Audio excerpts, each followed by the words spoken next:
Hello, my name is Ker Alexander, and I'm the Library Marketing Manager responsible for the Americas and EMEA. In this short presentation, my colleague Laura Newby and I will be talking about the Higher Education from Cambridge University Press website, the home of our digital textbooks.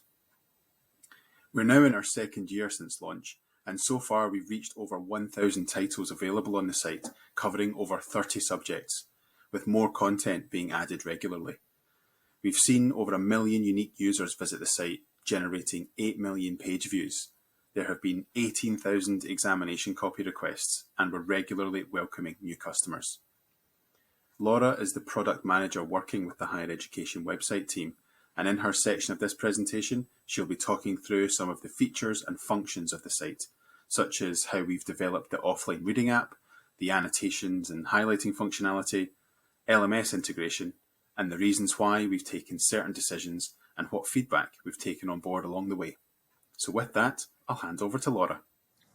Hello, my name is Laura Newby and I am the product manager working with the Higher Education website development team. I'm going to be going through the e-reader today and showing you the tools that your students could use if they had access to our textbook content. And I will also be talking about some of the new features that are both within our e-reader and may help instructors and students navigate to content from their course LMS. Cambridge Spiral is our e-reader and it's available in a number of formats. I'm currently accessing the reader via the website, so the online version. But your students and your instructors also have the ability to download any of the available offline reading apps to access textbooks that the university has subscribed to. So those apps are available for desktop, Mac, iOS and Android, completely free, and will be linked to the user account used to access the book online as well. So everything's all interlinked. We have some accompanying information on our FAQs pages as well, should your students or instructors ever need to refer to that. Via the website, the e-reader will open in a new tab and will either start on the first page of the textbook if you've opened it for the first time, or pick back up where you last left off. The tab on the left-hand side of the screen will house all the interactive functions that come with the e-reader. Starting with the table of contents, I can navigate into any specific chapter or topic within a chapter, or I can use the scroll bar on the right-hand side of the e-reader to scroll up and down through a singular chapter, so that's a whole chapter on the screen. Or I can use the left and right navigation arrows either side of the content to navigate through chapters. Students who have access to the content can make different highlights in different colours and also apply their own notes or annotations to the textbook content, so highlighting important things. They can also add their own URLs or web links to the content, just in case there's something they want to reference that isn't in the ebook that they found online. And they can find all of their annotations stored in the interactive panel on the left, and they can export those to PDF if they wanted to, and also filter by annotation type, so that they can only export notes, or they only export highlights, or they can just export everything, all the annotations that they've made. Students also have the capability of copy, paste and printing, so they have a 15% print copy paste allowance, and their pop-up will show them how much their current selection is a part of that allowance and how much they have remaining, so they can confirm or cancel that at their leisure. And once this allowance is met, they cannot copy and paste or print from the same textbook using that same individual user account. So a couple of important things to note before we move on to looking at the offline bookshelf is that students can't actually download any PDF versions of our textbooks. They can't download a PDF of the chapter or just individual pages or the whole book. We offer the offline reading apps to enable that offline functionality that you would get with a PDF, but you also still retain the ability to add your highlights and notes and etc. to the offline bookshelf, which I will come on to just shortly. I've also said throughout the demo that the annotations, etc., are saved to the account and the copy-paste allowance.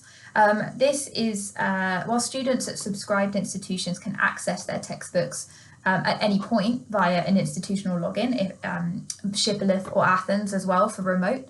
All books at that point will be read-only. So the content, they can get into the content just fine, but it will be read-only at that point of entry.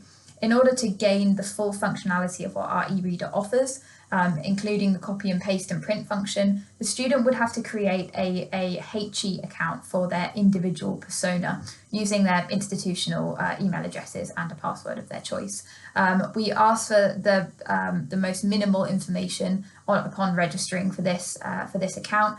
You have to opt in for marketing material, so the student will not receive any promotional material from Higher Education for Cambridge University Press unless they opt into it. And the reason to have this account is purely to have something to attach the annotations to. If you make it in guest access, there would be nothing to save it against. So that's the reason for that secondary account option. You can access the ebook and ebook content in a number of ways. Obviously, I was accessing through the website, and on this textbook landing page, which is what anyone would see, even when you're coming in through a subscribed institution, you can read online on the button on the left-hand side of the options, or you can add your book to your offline bookshelf. And this will mean that if you've got an account, your book will be downloaded. And then you can go, it will automatically refresh once you open the app again that's connected to your account, and your downloaded book will appear in there. You can also see your offline bookshelf in your account area, and you can manage the access. So access is given for 60 days, at which point you'll have to re-download the book into the area. You will not lose notes, you will not lose annotations. It's just a simple case of refreshing the download. And you can do that via your account, or you can do it in app as well. You can also remove books, and you can also read online straight away if you've got the connection, so you don't have to go through your app. And students can download a maximum of 20 books at a time to their offline bookshelf as well, so you can have lots of different pieces of content in there should you need to reference it. One of our newest releases and digital updates to the e-reader is the ability to share annotations as an instructor to your group or groups of students by setting the annotations in share mode using the e-reader. So groups of shared annotations make it easy to highlight key teaching points, future class discussions, or mark homework questions if it's important to groups of students.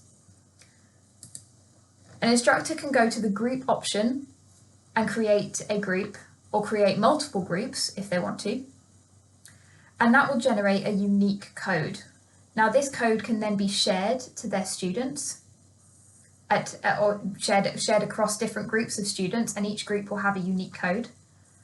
And then all the instructor needs to do is go back into the e-reader, highlight or make an annotation against whatever content they deem important, save it,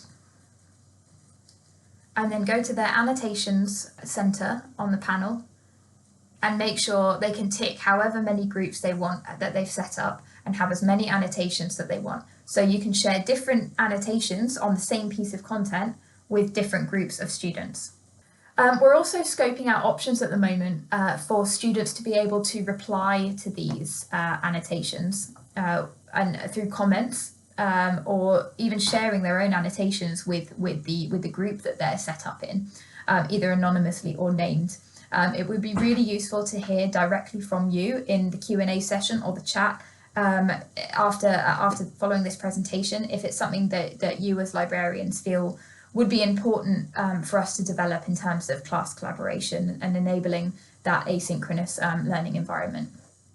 Another exciting new release is the fact that we now offer LMS integration for our textbooks. We can currently offer integration services for Canvas and Moodle, and we would welcome LMS administrators or professors getting in touch with us about how to set up LMS integration for our textbooks. And this just means that the student doesn't have to navigate our website. They can just go straight into the ebook and read the content as they need to. Similarly to LMS integration, we now offer chapter level deep linking, or you may know these as permalinks, so that students can reach the exact topic within a larger textbook immediately, rather than navigating through the entire book. We have our deep links available to instructors on the textbook landing page, and each chapter has a deep link that you can copy to your clipboard and place in your course syllabi, PDF, or course outline and course readings online. And the student will be presented with the same access screens as, or be taken straight into the textbook as with LMS integration. So if they have an institutional subscription, they'll be taken straight into the e-reader, straight into the content that the deep link is supplied for. The instructor can find all of the deep links for any given book at the top of the page for the textbook landing page, and they can download a CSV file of all the deep links for that specific book so that they can put as many or as few as they need to within the course management system. And to end, thank you for joining me on that demo of the e-reader and some of the new features that we've rolled out recently. I just want to end by saying all of these recent developments to the HE website and also to the e-reader are shaped by feedback and suggestions from our users, whether collected directly via our sales reps, from our user feedback survey that is actually permanently on our website. You can find it in the right-hand bottom corner, the little smiley face comment box, or via our dedicated survey panelists that we have from the HE community, who really helpfully drive what we produce on the HE website and what digital improvements we make. We do want to ensure that our website and digital tools and e-textbook collection, the quality of it is shaped directly by the community who make use of it, and not just based on our own assumptions as the publisher. Our website will continue to reflect what the HE landscape wants and needs, and not remain static as that landscape continuously changes. As I said in the session, we welcome feedback on those collaboration tools. We always welcome feedback on any other developments and questions on what we're doing next. So looking forward to the Q&A, and now I will hand back. Thank you very much. Thanks to Laura for the demo. I hope you all found it interesting. And please do reach out to us in the Q&A or after this mini conference if your question comes to you later. I've put our email addresses up on the screen so you can get in touch. Before I finish, I want to leave you with a few additional thoughts about the HE site. Throughout the development of the site, we've recognised that this is much more than just a technology deployment. The press has maintained a focus on the customer and end user of the site, factoring in how a positive user experience can help with student retention, or how institutions may use access to the full collection of textbooks to increase their attractiveness to students in the first place. We're focused on not only delivering a technologically sound product, but one that enhances the learning experience, that is inclusive and is supportive of learning outcomes. We're also conscious of the need for continuous development. For example, we have some promising early data around cross-pollination between the HE site and Cambridge Core, the home of our journals and ebook content, with users making use of the unsilo functionality to help them discover more content relevant to their studies. The area of development for us is to better tune the sites so we can more accurately track this traffic, so we can share the insights with you. And that improvement in tracking speaks to another area where we need to improve. By exploring new ways to understand user behaviour and capture usage data in more detail, we'll be able to do more with metrics and analytics, helping us not only deliver a better end product, but also help you understand student behaviour on the site. So with that, I'd like to thank you for your attention. Please do feel free to make use of the Q&A time, and I really look forward to hearing from you. Thanks.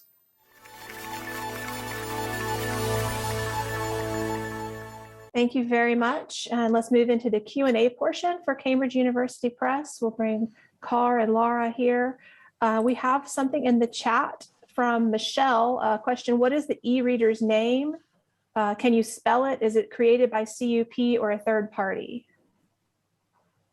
Yeah, I'll take this one, Claire. So yeah, it's called Cambridge Spiral, and it's available in the any app store on any device that you use, and it is a third party that we use called OpenPage. It's customized to suit what we need to deliver. So yeah. Great. Attendees can put questions in the chat or using that Q&A button. I have one here. To what extent have diverse accessibility needs been addressed on your website?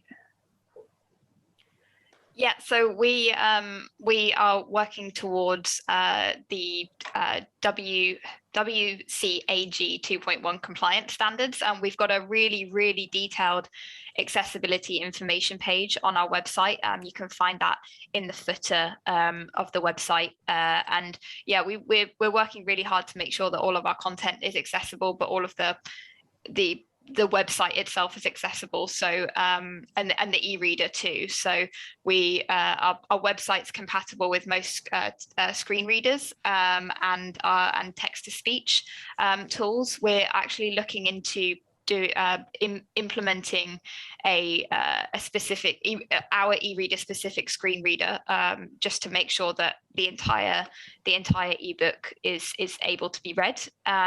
We're, in terms of the content, we're starting to not just encourage but ensure that our authors provide things like alt text and captions within any resources that they want to provide, like videos. So just to make sure that we're keeping up to speed with those accessibility requirements, because not every student is the same. So we want to make sure that every student can access our content and the website, and yeah, we want to make sure that we're fully accredited by the right organizations to make sure that we're doing the right thing. And that's it's worth noting that's across the whole press. As accessibility is something we're addressing in all aspects. So we have accessibility champions at the press who are working directly with people who require access to content in a multitude of different ways, be that if they're partially sighted or they're unable to use a keyboard or a mouse. We'll find how can we make the content compatible with as many different systems of access as we possibly can. Thank you.